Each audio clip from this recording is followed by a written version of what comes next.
네, 글로벌 경제 이슈 짚어보는 김보미의 뉴스카페 시간입니다. 김 기자, 네, 이번 주엔 어떤 소식 준비했을까요? 네, 늘 그렇듯 영상을 좀 준비를 했는데요. 같이 한번 보시겠습니다. 네, 네, 지금 화면으로 보고 계시는 곳은요. 바로 반포주공 1단지의 1970년대 모습입니다. 원래 이름은요. 보시는 것처럼 남서울 아파트였다고 하는데요. 지금은 강남에 위치한 데다가 재건축 이슈까지 더해지면서 평당 1억 원을 넘은 곳이기도 합니다. 지금하고 별반 차이가 없네요. 네, 그런데 당시에 이 아파트를 분양받기 위해서는 지금의 청약 요건처럼 여러 요건들이 있었다고 하는데요. 그중에서도 지금은 아예 찾아볼 수 없는 특이한 조건이 있었습니다. 같이 한번 보실까요? 네, 네, 보시면 77년도 기사인데요. 제목이 아파트 입주 우선권 이후 불임 시술 바람이라고 써져 있고요. 그리고 오른쪽에 옆에 측면에 보시면 병원마다 20~30명, 그 밑에 좀 잘렸는데 한 달 새 네. 8천여 명이라는 내용도 있습니다. 이런 사진을 어디서 구해왔는지 모르겠는데 이게 무슨 얘기입니까? 그러니까 그 아파트 분양을 받으려면 아이를 안 낳아야 된다 이 뜻인가요? 네, 맞습니다. 지금은 셋째를 출산하면 청약 점수에 가점이 붙는데 완전 딴 세상 이야기 같죠? 그러네요. 이 당시에는요, 산하 제한 정책을 펼치고 있었던 때이기 때문에 불임 시술을 받는 것이 아파트를 분양받는 데 있어서 더 큰 이점으로 작용을 했다고 합니다. 그런데 뜬금없이 왜 이런 자료들을 보여주는 거냐 하실 텐데 지난 일요일이 바로 유엔이 정한 세계 인구의 날이었습니다. 현재 글로벌 국가들마다 출산율이 뚝뚝 떨어지고 있는 상황인데요. 이렇게 과거와는 판이하게 달라진 이 현재의 지금의 분위기 그리고 경제적 영향을 첫 번째 이슈로 다뤄보려고 합니다. 출산율이 떨어지는 게 우리나라만의 일이 아닌 모양이네요. 뭐 요즘에는 코로나 때문에 아예 출산은커녕 결혼도 안 한다고 그러더라고요. 네, 맞습니다. 이런 상황이 좀 얼마나 심각한지 좀 직관적으로 볼 수 있는 영상을 하나 준비했는데요. 이어서 한번 보시겠습니다. 네. 네, 초등학교 교실입니다. 앵커는 초등학교 때 한 반에 몇 명이나 있었는지 기억을 하십니까? 저 때는 한 40명 정도 됐던 것 같은데요. 그래요? 저는 뭐 시골에서 자란지는 몰라도 네. 저는 한 반에 한 50명이 넘었었던 기억이 나거든요. 얼마나 시골이길래 한 반에 50명이었나 싶은데 저보다 한참 어리지 않습니까? 네, 어립니다. 그런데요, 이 지금 같은 경우에는 평균을 내봤을 때 자료화면에 나가고 있지만 90년대에 40명에서 지금은 21명대까지로 떨어진 상황이라고 합니다. 네. 뭐 거의 30년 만에 절반 수준으로 줄어든 건데 네, 그렇죠. 뭐 시골은 아예 이제 문을 닫은 학교도 있을 테니까 이것까지 생각해 본다면 더 많이 아이들이 줄었겠다 이런 생각이 듭니다. 네, 맞습니다. 그리고 여성 한 명이 평생 낳을 것으로 예상이 되는 이 평균 출생아 수, 즉 네. 우리나라의 합계 출산율 자료도 좀 보시겠는데요.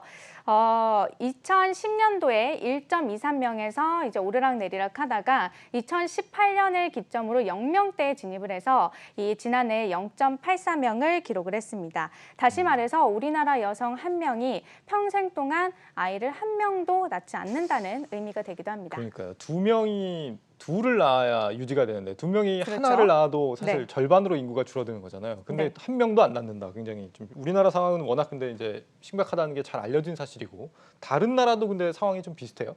네, 그렇습니다. 이 합계 출산율이요, 과거에 비해서 계속해서 떨어지고 있는 건 우리나라뿐만이 아니라 전 세계적으로 국가들이 좀 고민을 하고 있는 부분이기도 합니다. 실제로 OECD 주요국들 중에서 프랑스와 스웨덴, 독일, 일본 자료를 좀 가지고 왔는데 좀 CG가 작아서 잘 보이시지는 않겠지만 전체적인 흐름을 보신다면 전반적으로 좀 떨어지는 모습들을 볼 수가 있겠습니다. 그렇군요. 60년대와 비교하면 이제 저렇게 떨어진 이유가 여성의 어떤 사회 진출이 가장 큰 요인이다 이렇게 생각을 해볼 수 있겠는데 이렇게 인구가 줄어들게 되면 경제 성장에는 악영향이겠죠, 당연히. 네, 그렇습니다. 출산율이 이제 떨어지게 되면 아무래도 노동 공급량이 줄어들고 또 생산량이 떨어져서 이 젊은 층들이 어떤 고령층을 부양해야 하는 부담은 커질 수밖에 없다는 거 이미 잘 알고 계실 텐데요. 실제 우리나라 성장 잠재력에 대해서 경고하는 목소리도 있습니다. OECD는요, 2005년부터 2020년까지 우리나라 평균 잠재 성장률이 3% 수준이었지만 2060년까지 이 40년간은 평균 1.2% 수준으로 떨어질 것이라는 전망을 내놨었는데요. 여기에서 가장 큰 이유가 인구 감소였습니다. 네, 저 잠재 성장률이라는 게 이대로 만약에 구조로 계속 가게 된다면 우리나라 성장률이 앞으로 어떤 흐름으로 이어질 것인가를 표현해주는 지표인데 네. 네, 정부도 이제 그동안 노력을 아예 안 한 건 아니에요. 뭐 어떤 지자체 같은 경우는 이제 셋째를 낳으면은 뭐 빚을 1억을 탕감해주기도 하고 뭐 각양각색의 대책들을 내놨었는데 네. 결국은 제대로 효과를 본 대책은 하나도 없었던 것 같습니다. 네, 맞습니다. 일단 취업도 그렇고 내 집 마련도 그렇고 또 이 결혼도 포기하는 젊은 세대들에게 출산이라는 건 정말 딴 세상 이야기일 텐데요.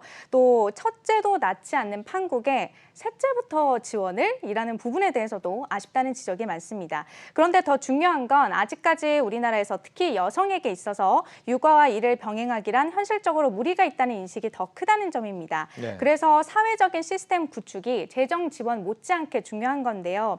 요즘 육아 도우미들의 영아 학대 소식이 좀 심심치 않게 들려오고 있죠.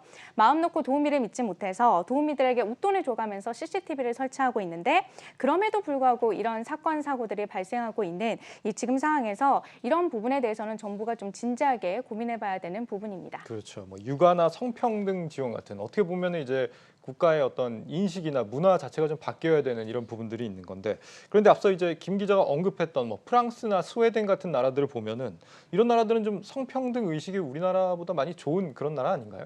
네, 맞습니다. 앞서 이 60년대와 또 이 현재의 어떤 비교 추이를 좀 보여드렸는데 말씀하신 나라들 중에서 일부는요, 좀 최근에 다소 유의미한 출산율 개선을 좀 나타내고는 있습니다. 그 이유를 가정 친화 정책으로 꼽는 분석이 있는데요. 실제 독일의 올해 3월 출산 통계를 좀 보시면 1년 전보다 10% 늘어난 6만 한 6천 명 가량을 기록을 했는데 이는 98년 이후 처음 있는 일이라고 합니다. 코로나 봉쇄 조치 완화와 함께 이 메르켈 총리가 육아 보조금과 아동 돌봄 시설 투자를 획기적으로 늘린 점이 주요했다는 평가가 나옵니다. 저런 유럽 국가들은 이제 출산율이 1%대라고 해도 우리보다 높은 거잖아요. 그렇죠. 우리는 1%도 안 되니까 보고 배워야 되는 상황이다 이런 생각이 듭니다.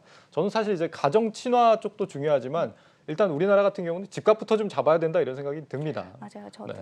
뭐 사실 결혼하면은 집 한 채 뭐 줄 수 있을지 없을지 청약 기회 주겠다 이렇게 하는 게 아니라 네. 그냥 아예 1인 가구들한테 집을 줘야 결혼을 고민하지 않을까 이런 생각이 드는데요. 그렇죠. 네. 네, 정책 고민하실 때 참고하시기 바라겠습니다. 네.